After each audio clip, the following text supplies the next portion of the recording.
नमस्कार दोस्तों, मेरा नाम है हितेश और ये है मेरा पहला YouTube वीडियो। ये वीडियो है लंबी मगर है ज़रूरी, तो आप इसे एंड तक देखिए, इसे लाइक करें और इसे शेयर करना मत भूलिए। तो चलो बात करते हैं कोविड की। लॉकडाउन को करीब 1 साल से ऊपर हो चुका है। ये 1 साल आपके लिए कैसा था? शायद हम में से ज़्यादातर लोगों के लिए ये 1 साल सबसे मुश्किल साल रहा होगा। किसी की नौकरी गई तो किसी के कारोबार में बड़ा नुकसान हुआ, किसी को अपनों से हमेशा के लिए अलविदा कहना पड़ा तो किसी को अपना घर तक भी छोड़ना पड़ा।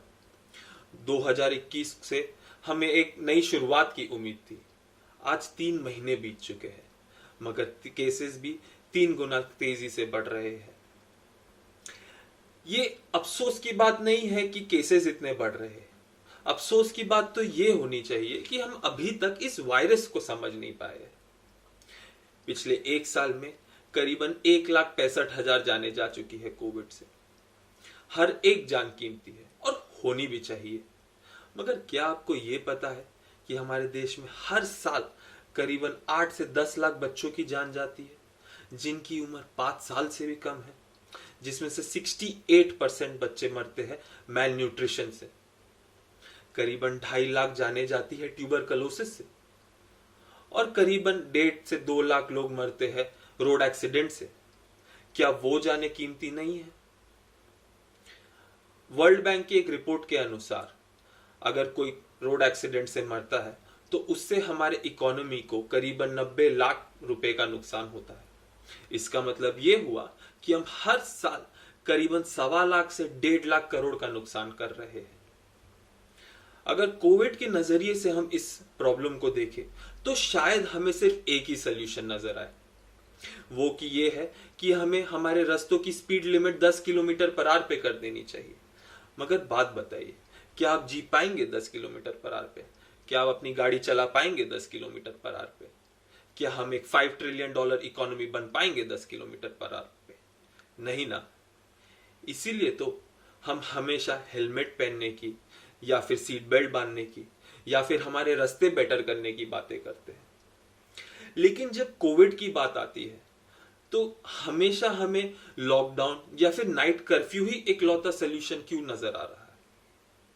पिछले साल का लॉकडाउन शायद पूरी दुनिया में सबसे स्ट्रिक्ट और सबसे कठोर लॉकडाउन था। आखिर में नतीजा क्या निकला? क्या कम हुए हमारे केसेस? क्या आया वायरस हमारे कंट्रोल में? चलो एक कहानी सुनाता हूं मैं आपको। पिछले साल दिसंबर में करीबन 3 से 4 हफ्तों के लिए मुंबई में रात 11 बजे से नाइट कर्फ्यू था। 31 की शाम थी, करीबन 7 साढ़े 7 बज रहे थे। मैं गया एक बगल के वाइन शॉप में। वहां देखा कि वहां पे काफी सारे लोग जमा हुए थे।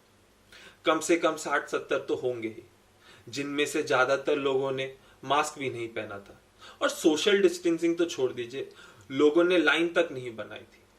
सब एक दूसरे के ऊपर कूद रहे थे जैसे पहले की तरह और अपने दारू खरीद रहे थे। पास ही में मैंने एक पुलिस वाले को भी देखा। मैंने उनके पास गया, उनसे मैंने लाइन बनवाने के लिए और मास्क पहनवाने के लिए कहा। जवाब में उन्होंने मुझे कहा कि रात 11 बजे से नाइट कर्फ्यू है, अभी नहीं। तो मैं भी ढीठ, मैंने भी उनसे बोला तो मैं ये मान के चलूं कि कोरोना एक चमगादड़ है और हम अगर रात को जाएंगे तो वो कोरोना वाला चमगादड़ हमें काटेगा और दिन में भले हम मास्क ना पहने, हम सोशल डिस्टेंसिंग ना करें, हम सैनिटाइज ना करें, तब भी हमें कोरोना नहीं होगा। उनके पास इस बात का कोई जवाब नहीं था।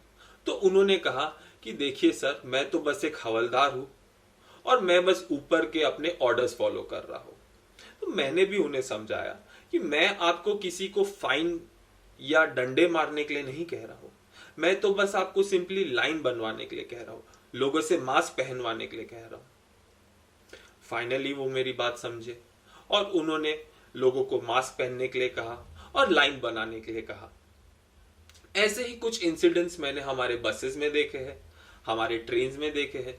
जब मैं बस में गया तब बैठने की जगह नहीं थी तो लोग एक दूसरे के साथ चिपक कर खड़े हुए हैं। जब मैं ट्रेन में गया वहां पर भी कभी कभार बैठने की जगह नहीं थी, लोग खड़े हैं मास्क के बिना, वो भी गुटखा चबाते हुए। और उनकी बात तो छोड़ो, उनकी बात भी कहीं ना कहीं सही है। अगर मास्क पहन के गुटखा खाएंगे तो थूकेंगे कैसे? अगर कोई पुलिस वाला आ जाता है या फिर कोई रेल कर्मचारी आ जाता है, तब 5 सेकंड के लिए अपनी मास्क पहन लेते हैं। आखिर में लोगों को कोरोना से डर नहीं लगता, फाइन से डर लगता है। तो चलो, एक चीज मैं हमारी सरकार से पूछना चाहूंगा। रिसेंटली मैंने सुना कि अभी हम हमारे बसेस शायद 50% कैपेसिटी में चलाए और हमारे ट्रेन्स भी शायद 50% कैपेसिटी में चले। तो कौन देखेगा कि वो ट्रेन्स और वो बसेस 50% कैपेसिटी में चल रहे हैं या 70 में चल रहे हैं या 80 में चल रहे हैं या 90 में चल रहे हैं? और अगर वो वैसे ना चले तो कौन लेगा उसकी रिस्पॉन्सिबिलिटी? किसको मिलेगी उसकी सजा? दूसरी बात, जितने बार ये बसेस, ये ट्रेन्स अपने स्टॉप पे या अपने स्टेशन में रुकेंगे, क्या उतनी ही बार वो सीट्स, वो हैंडल, वो पोल्स सैनिटाइज किए जाएंगे? मगर जितने बार भी गेस्ट किसी रेस्टोरेंट में जाते या आते, उतनी ही बार वो टेबल्स, वो चेयर्स सैनिटाइज किया जाता। दिन में 10 बार वो रेस्टोरेंट ओनर या मैनेजमेंट अपने स्टाफ को मास्क पहनने के लिए, सैनिटाइज करने के लिए बोलते थे। वो इसलिए नहीं क्योंकि गवर्नमेंट ने हमें कहा है, वो इसलिए क्योंकि पिछला 1 साल हमारे लिए काफी मुश्किल था। हमने देखा कि कैसे बिना किसी गवर्नमेंट सपोर्ट के, बिना किसी आउटसाइड सपोर्ट के हमने हमारे रेंट्स भरे हैं, हमने हमारे स्टाफ को सैलरी दी है, हमने हमारे घर चलाए हैं। लेकिन आज जब कोरोना फैल रहा है तो इन सभी चीज का बिल किस पे फाड़ा जा रहा है? उन्हीं रेस्टोरेंट्स पे। क्यों? आपको टाइम से हफ्ता नहीं मिला क्या? या फिर इसलिए कि आपको कोई फर्क ही नहीं पड़ता अगर कुछ रेस्टोरेंट्स बंद हो और कुछ नौकरियां जाए? आपको इसलिए फर्क नहीं पड़ता क्योंकि कोविड के पहले से ही हमारे देश में बेरोजगारी के रिकॉर्ड्स बन रहे थे और अगर उनमें से कुछ चंद लाख और करोड़ नौकरी और चले जाए तो किसी को नहीं फर्क पड़ता।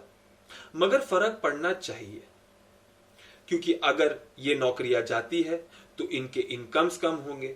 अगर इनके इनकम्स कम होंगे तो ये अपने बेसिक एक्सपेंसेस भी शायद ना कर पाए, और अगर ये जो एक्सपेंसेस ना कर पाए तो ये जो चीज खरीदते थे उन कंपनीज के सेल्स के प्रॉफिट्स भी शायद कम हो, जिनसे उन कंपनीज के स्टाफ को भी शायद अपने जॉब से हाथ खो बैठना पड़े। तो ये एक साइकिल है। दूसरी बात, restaurants fall under the feel good sector. इसका मतलब ये कि आपको खुशी देने में हमें खुशी मिलती है। आप जब खुश होते हो तो हम सेटिस्फाई होते हैं। आप जब अपने फैमिली के साथ या अपने फ्रेंड्स के साथ सेलिब्रेट करते हैं तो आप शायद रेस्टोरेंट में जाते हैं। जब आपके घर में पार्टी होती है तब आप बाहर से खाना मंगाते हैं। जब आपको बॉस चिल्लाता है और आपका मूड खराब होता है तो आपके कलीग या फिर आपके दोस्त आपको क्या कहते हैं? अरे छोड़, चलो कुछ खाने जाते हैं, कुछ पीने जाते हैं, 2-4 बातें करेंगे, बॉस को हम 2-4 गाली देंगे, इससे हमारा मूड भी बेटर होगा। इससे क्या होता है? आप अगले दिन एक फ्रेश माइंड से अपना काम कर पाते हैं। When you go out on a date, you want to eat good food, have good drinks, expect to get a good vibe, which leads to a good night. ये से मैं नहीं कह रहा, आप पढ़ लीजिए कोई किताब इकोनॉमिक्स की, किसी बिहेवियरल इकोनॉमिस्ट से पूछ लीजिए, गूगल कर लीजिए, आपको सभी यही चीज बताएंगे।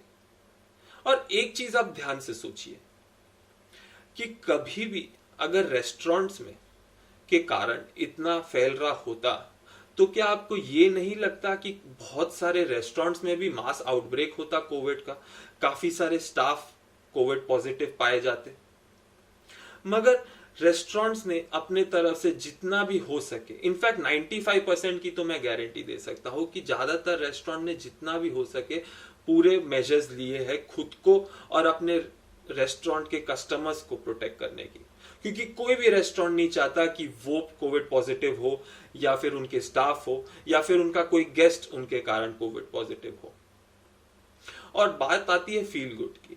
अगर आप अच्छा महसूस करते हैं तो आप ज्यादा प्रोडक्टिव है, and if you are more productive you can earn more, and if you earn more, you can spend more, and if you spend more, हमारे गवर्नमेंट की टैक्स कलेक्शन बढ़ती है, जिससे हमारे देश की इकोनॉमी को मदद मिलती है, प्रोवाइडेड हम उन फंड्स का सही तरीके से उपयोग करें। शायद आप सोच रहे रहेंगे कि ये आदमी तो बस बक बक कर रहा है और सिर्फ प्रॉब्लम्स ही सुना रहा है, क्या है सोल्यूशन इसके पास? ऑनेस्टली परफेक्ट सोल्यूशन तो मेरे पास भी नहीं है, और मेरे पास क्या, दुनिया के बड़े से बड़े आदमी के पास परफेक्ट सोल्यूशन नहीं है इस बीमारी का, और मैं तो बस एक छोटे से खेत की मूली हूं। मगर जिस समय हमारा मीडिया एक एक्टर के और एक अच्छे इंसान के अनटाइमली और अनफॉर्चुनेट मौत का रियलिटी टीवी शो बना रहा था और हम पॉपकॉर्न खा के उसे देख रहे थे, उस टाइम मैं खुद को बचाने के लिए अपना पढ़ाई कर रहा था। मैं पढ़ रहा था मैं कैसे खुद को बचा सकूं। मैं सुन रहा था उन लोगों की बातें जिन्हें मुझसे ज्यादा पता हो। मैं गूगल में पढ़ रहा था, मैं अलग अलग देशों ने क्या किया वो मैं समझ रहा था।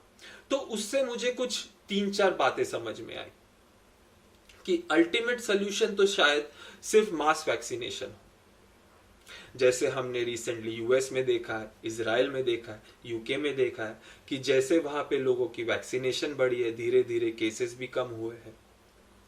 मगर क्या ये उतना ही आसान है हमारे देश में करना? चलो एक एग्जाम्पल लेते हैं, हम महाराष्ट्र की ही बात करते हैं। महाराष्ट्र की पॉपुलेशन है करीबन 11 करोड़, जिनमें से हमें करीबन 7 से 7.5 करोड़ लोगों को वैक्सीनेट करना पड़ेगा अगर हम हर्ड इम्यूनिटी चाहते हैं। तो इसका मतलब यह है कि हमारी रिक्वायरमेंट है करीबन 15 करोड़ डोजेस की। आज के दिन में लगभग 3 लाख डोजेस मिल रहे हैं गवर्नमेंट के तरफ से। गवर्नमेंट का टारगेट है इसे 5 लाख तक ले जाने का। अगर हम इस रेट से जाए तो करीबन 10 महीने लग जाएंगे हमें उन 7-7.5 करोड़ लोगों को वैक्सीनेट करने में। क्या जीना चाहते हैं आप इसी तरह अगले 10 महीनों के लिए? नहीं ना। तो इमीडिएटली हम साइड बाय साइड क्या कर सकते हैं? इंपॉर्टेंट ये है कि हम जल्द से जल्द ज्यादा से ज्यादा केसेस को, कोविड पॉजिटिव पेशेंट्स को डिटेक्ट करें। करेंटली कोविड लैम्बोर्गिनी के स्पीड से जा रहा है और हम उसे ऑल्टो में चेस कर रहे हैं। जरूरी है कि हम ज्यादा से ज्यादा टेस्टिंग करें, फिर उन्हें ट्रैकिंग करें और फिर हम ट्रीट करें। हम आइडेंटिफाई करें कि जिन बिल्डिंग्स में, जिन एरियाज में ज्यादा केसेस है, हम उन बिल्डिंग्स को 2-3 दिन के लिए सील करें। उन बिल्डिंग्स में, उन एरियाज में हम ज्यादा से ज्यादा लोगों को RT-PCR टेस्ट करें, जिसका कॉस्ट शायद वो खुद ही भर सकते हैं, क्योंकि ज्यादा से ज्यादा केसेस बिल्डिंग्स में हो रहे हैं, स्लम एरियाज में नहीं। और अगर हम उन्हें कॉस्ट प्राइस चार्ज करें तो शायद ज्यादा से ज्यादा लोग अफोर्ड भी कर सके इस चीज को। अगर कोविड पॉजिटिव पेशेंट निकलते हैं तो हम उनको देखें कि उन्हें होम क्वारंटीन की जरूरत है या फिर हॉस्पिटलाइजेशन की, और वो पिछले 7 दिन में जिनसे कम्युनिकेट कर चुके हैं, जिसके कांटेक्ट में आए हैं, हम उन्हें भी रिक्वेस्ट करें अपना टेस्ट करवाने के लिए। यही एक तरीका है कि हम कोविड के जड़ तक पहुंच सकते हैं। ये मुश्किल है मगर नामुमकिन नहीं। आते हम तीसरे पॉइंट पे। रिसेंटली हमारे चीफ मिनिस्टर ने कहा कि अगर हम हमारे बेड्स की कैपेसिटी बढ़ा भी देते हैं, फिर भी हमें डॉक्टर्स और हेल्थ वर्कर्स की कमी होगी, और जो कि उनकी बात से मैं पूरी तरह से सहमत हूं।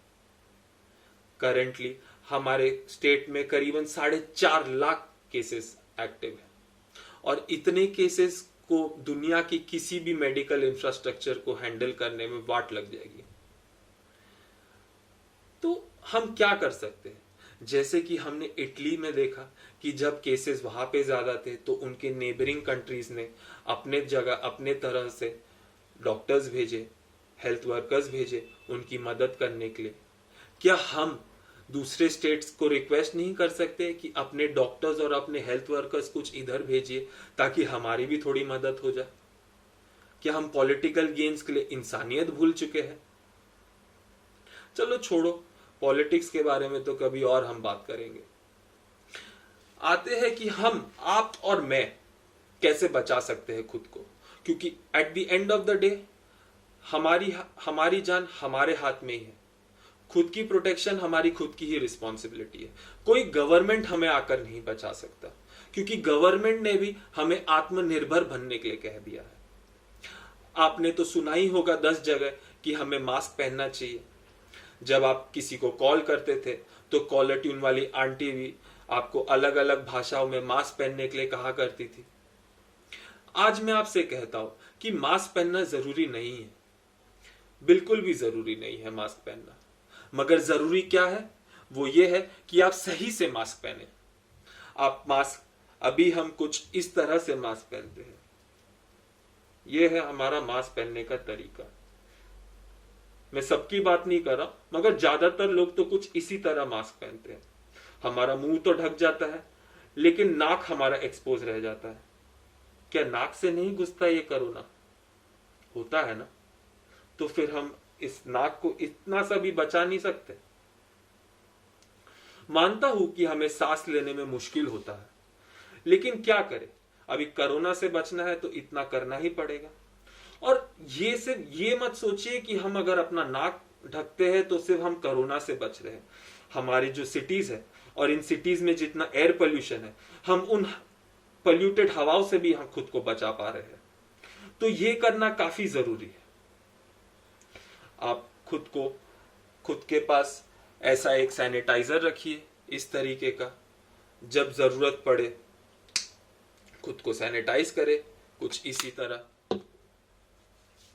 जब आप घर पे है, अच्छा खाना खाइए, सही से आप पानी पीजिए, एक्सरसाइज करें, अच्छे तरह से सोए, ताकि आपकी इम्यून सिस्टम स्ट्रांग रहे। क्योंकि अगर आपकी इम्यून सिस्टम स्ट्रांग है तब कोरोना भी आपके सामने फेल है।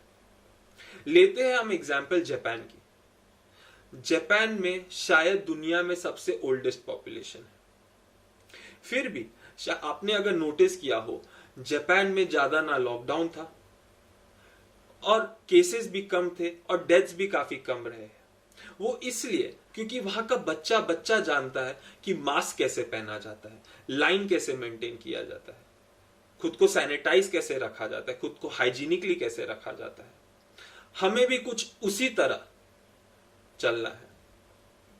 उसे कहते हैं निहोंजिन में हमें चलना पड़ेगा, जैसे कि जापानी के तरह हमें चलना पड़ेगा। तो हमें ये चीज ध्यान में रखनी जरूरी है कि कोरोना की लड़ाई ये किसी एक व्यक्ति की या किसी पॉलिटिकल पार्टी की या फिर किसी सिर्फ एक स्टेट की लड़ाई नहीं है, ये हम सबकी लड़ाई है। और अगर हमें इसे जीतना है तो हमें सबको एक दूसरे के साथ मिलकर इससे लड़ना पड़ेगा, क्योंकि आज के दिन कोरोना हमसे जीत रहा है। आते हैं दूसरी बात पे। ये कोरोना जानलेवा तो बिल्कुल रहा है, काफी लोगों की जानें जा चुकी है, मगर जान से ज्यादा ये जानलेवा रहा है हमारे इकोनॉमी के लिए, हमारे नौकरियों के लिए, हमारे इनकम्स पे, हमारे भविष्य पे।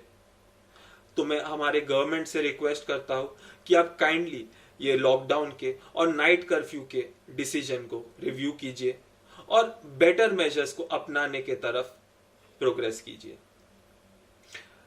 इन सभी चीजों में मैं एक चीज तो कहना ही भूल गया।